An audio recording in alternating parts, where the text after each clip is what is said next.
Hey guys, what's up? It's Katie and I'm back with another Marvel Contest of Champions video, and today we are going to be going over all of the boss fights for this month's Cavalier Difficulty, framed by Fame. Yes, with Spider-Ham and a new Scarlet Witch. So let's go ahead and get into it with the first boss, which is Human Torch, and he's got aggressive, shifting immunity between bleed and poison. So he's going to be shifting between bleed immunity and poison immunity, hot and bothered. So defensive ability accuracy is lowered by 80% while under the effects of Incinerate. Well, that doesn't work with Torch.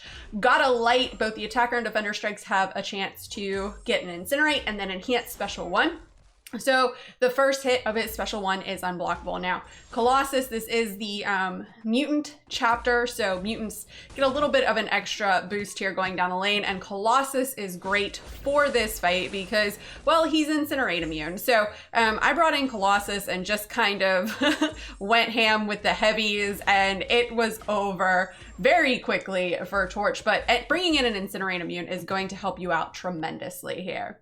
All right, so now we're moving on to the next boss, which is Stealthy, and he's got Blood in the Water, unblockable, so all special attacks are unblockable. Conflictor, stun vulnerability, so while he is stunned, your attacks are actually increased by 200%. And then he's also got Spry, so each time he evades, you're gonna get a fatigue debuff put on you. So Venom here is a great option because, of course, the Spideys can't evade, but you gotta watch out here with the Conflictor because anytime a debuff is activated onto Stealthy, it is purified, he's gonna gain 50% of a bar of power. So bringing in Venom here is kind of risky because of the bleeds, but just bait out that special 1 with Stealth Suit Spider-Man. I'm not the greatest at dodging his special 2, so bringing in Venom here to stop the evades and then just baiting out those special 1s is where it's at.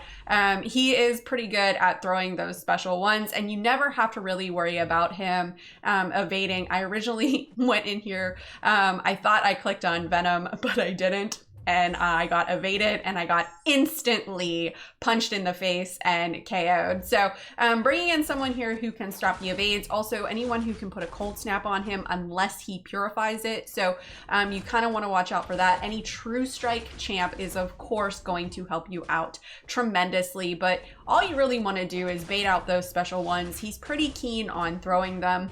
But any True Strike champ here would work. Killmonger, Corvus if you bring procs, so you can get the synergy going, so once he evades no more. But this is of course the mutant chapter, I believe, or no, this is the, I forget which chapter this is now. I think this is the skill chapter, so that could work out in your favor. But yeah, overall, Stealthy, he's not a hard boss. He can be a little bit tricky with his combo, and if you're a heavy parry player, he's a little bit difficult to parry, so baiting out those heavies is where it's at. But Venom makes pretty short work of Stealth Suit Spider-Man here. This was, I think, the longest fight, with the exception of maybe Emma. So speaking of Emma's got empowered immunity, stung once, twice shy. So a stung once, twice shy. Whenever you gain a bar of power, you're inflicted with a power sting debuff. She's also got special 1 bias, so she's more likely to throw the special 1, and Matador. So whenever she throws a special, you're gonna gain a bar of power. Now, I brought in Vision Arcus here to kind of keep her armor broken so that she doesn't go into diamond form, and I get caught here because I think she's going to throw a special and she ends up throwing a heavy and it wrecks me pretty good. So you'll see that this is a good way if you're not great at dodging Emma's specials to learn how to do it. It's really not that hard. If you can dodge Scarlet Witches or Psylocke special 2, you'll be fine at dodging her specials, but keeping her armor broken is your best option here. So any armor break champ is really going to help you out here, and I really mess up here. I mess up pretty good here with Vision Arcus. I probably could have done it with Vision Arcus if I would have played a little bit smarter, but she nails me. You'll see it. I get caught with a heavy because I think she's going to throw a special, but you'll see interesting too my next choice that I bring in here, but there we go. So I decided to come back in here with Silver Surfer because Surfer can armor break off of his heavy, and also she can't hit you when you throw your heavy as long as the Power Cosmic isn't grayed out. So as long as the Power Cosmic is active, he'll phase any hit while he's in the heavy. So I got caught there because I thought she was going to throw a heavy and she ended up throwing a special. So it was like vice versa of what happened last time. But hey, you know, sometimes Emma can be tricky, okay? It happens. But keeping her armor broken is the best bet.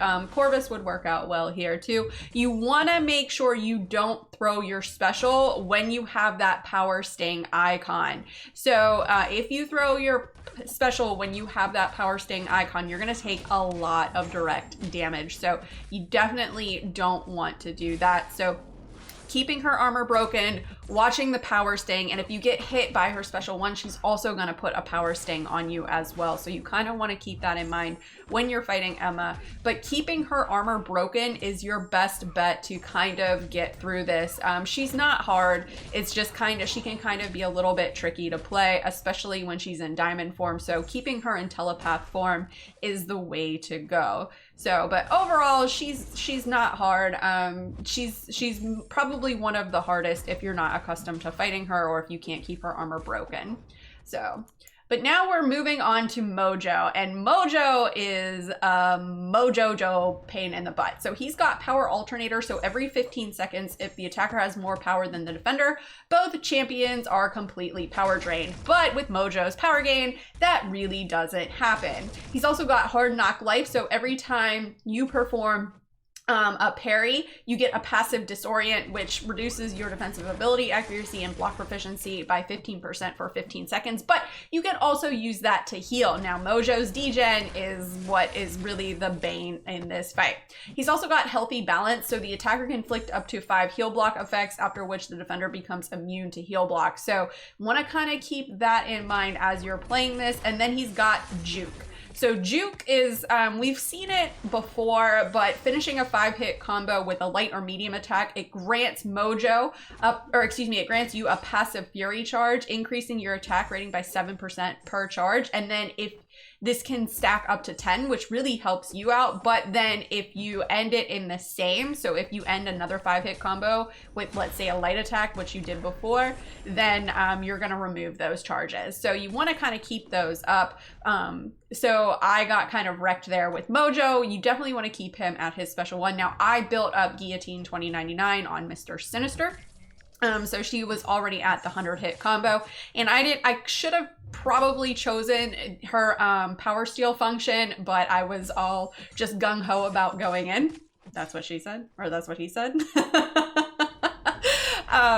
I didn't choose any pre-fight ability with her, but any like power control champ, a heal blocker, he doesn't regen too much, so you don't have to worry too much about that. But baiting out those special ones, his special 2 can be kind of tricky. It's doable. I messed up with Void, as you saw. But overall, he's not bad. You just kind of got to watch that degen as well. But bringing in a power control champ can really, really help you out here a lot. So that's why I kind of brought in Guillotine 2099, because I figured if his power got out of control, I could, you know, control it. All right, so now we're moving on to the new Scarlet Witch, which I don't know if we're going to get her in game eventually, so I know about as much as you guys do. But she's got power play 3, so every 12 seconds, whichever champ has the least amount of power is fate sealed. And then she's also got do not disturb. So she has 100% increased ability accuracy for each non-damaging debuff on her. Hex of instability. So she has a 50% chance to gain 1 instability whenever gaining instability through any ability other than this one. She's specialist 2, the attacker special attack, so this is benefiting you. Does 50% more damage. All buffs for her last 40% longer, and she's also got cornered, so you want to keep that in mind when it comes to any debuffs that you're going to place on her. So I decided to bring in Black Widow Clairvoyant for this fight because I wasn't sure how she was going to be. I hadn't seen any gameplay on her. Like I said, I don't know much about her, so I didn't know how her specials were. Her special one is kind of cool. She throws like a giant rock at you, but it's really easy to dex. The timing on it is pretty simple too. So it's kind of very similar to maybe like Man-Thing's arm or something like that. So it's pretty easy to dodge. Or Magneto special one, Red Magneto special one is about the timing for it. Her special 2 is kind of cool. I wasn't fully expecting what it was going to be like, so it made me a little nervous when she throws it right here, but it's pretty cool too. But Claire makes short work of her. Bringing in really any champ will work out well for her. She's not a hard champ to fight, so any champ will work out well for her. Black Widow Clairvoyant is just my girl. Sorry, Emma. But the new Scarlet Witch, or the whatever, Sigil Scarlet Witch, whatever she is going to be called, she's not a hard champ to fight. So, you know, any champ will do for her. All right, so now we're moving on to the final boss, and I almost forgot to record this, so that's why it's kind of at the very beginning of the fight. So I decided to bring in Venom for this, but Spider-Ham has Dizzy, so each time the defender successfully evades an attack, it's going to inflict a disorient debuff on you. And then failure to launch, so whenever the defender fails to evade while the attacker has True Strike or True Accuracy, the defender gains 30% of a bar of power over 1 second. And then skill attackers do not trigger this. So, you know, someone like Killmonger, or if you have Aegon ramped up, he'll work out fine for that. Spectre, or even, well, Night Thrasher, his skateboard attacks can't be evaded. So then you have Spectre of Ailment. So the attacker's regen rate is reduced. So kind of keep that in mind if you're like me and you run suicides.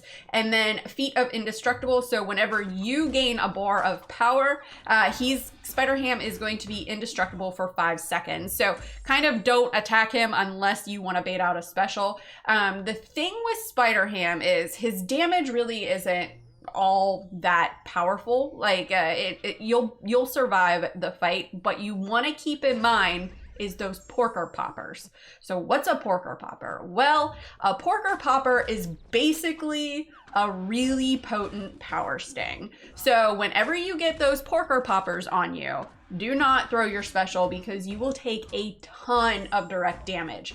So kind of keep that in mind as you're going through this. A lot of these fights, especially, you know, the Mo one where she's got the stung once, twice shy or whatever, you want to keep attention to that power sting debuff on you. Don't launch your special when you have those on you, especially with this guy, because he can really stack them.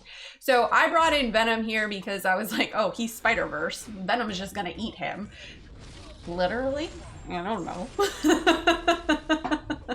So Venom is probably your best bet here, but any True Strike champ is going to help you out tremendously. But just watch. That is the main thing that I want to get across here with Spider-Ham, is to just pay attention to those power stings that he places on you, because you don't want to take that direct damage from that when you have those on you when you launch your special. So just kind of keep an eye on the debuffs on you. Make sure you don't have any on you, and you'll be good to go when you launch your special. But overall, he's not a hard champ to fight. I just baited out his special one because that's the easiest one to dodge. It's not bad. But anyways, guys, that's all that I got. Let me know in the comments below, what did you think of this month's Cav difficulty? Who were the hardest bosses for you? And who was your MVP? Let me know in the comments below and let's discuss. As always, guys, thanks so much for watching and enjoy this quick word from Kevin Smith.